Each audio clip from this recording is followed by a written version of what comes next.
Want to learn how to make your own sublimation holiday pillows using the HTVRont Auto Heat Press 2? Then keep on watching. Hey y'all, Victoria Cherie here with Pretty Party and Crafty, and I'm so happy that HTVRont sent me their Auto Heat Press 2. I'll do a full in-depth review on this soon, but honestly, I couldn't wait to put it to use to start working on some Christmas sublimation projects, and the first one is going to be a Christmas pillow. First step with any sublimation project is measuring your blank. This pillow is a little over 15.5 inches, so I'm going to go with a 13-inch design so it sits nicely in the center. Now I'm going to head over to Creative Fabrica for a design. Right now, crochet styles are trending, so I searched for Crochet Christmas, and I went with a Running on Cocoa and Chaos design. I'll link it in the description, but once you download it, just unzip the folder so you can pull the PNG into your software. I'm using Photoshop for this, but you can use whatever program you have. Canva, Affinity, even Word works for sublimation. Start by setting your document to the size of the paper you're printing on. I'm printing on a roll, so I set mine to 17 by 14 inches.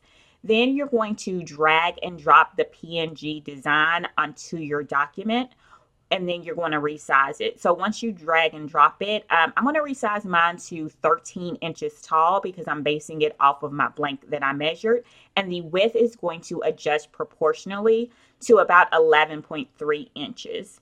And since I still have some space left on the sheet, I'm going to add a few smaller duplicates to use for mugs later. Now I'm going to go to File, Print, and I'm going to make sure that my printer is selected and click Printer Settings. I double check that the document size matches what I said earlier. My Epson automatically mirrors the design, but if yours doesn't, make sure you turn on mirroring. Press OK and then print. My Epson sublimation printer gives me a preview first, which I absolutely love. And once that looks good, I just click print again.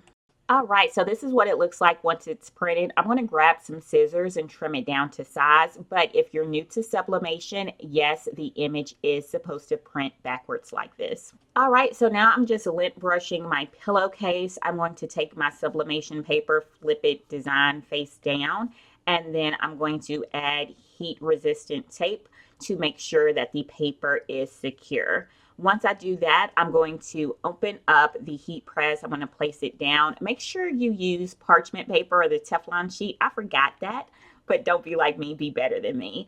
And then you just remove the sublimation paper once it's done, and our design is completed. Super quick, super easy. All right, swapping these out for Christmas pillows now, and here's the one that we just made. It's simple, but little projects like this end up becoming memories we keep, and that's why I love making with HTVRont. If you learned something new, like and follow for more.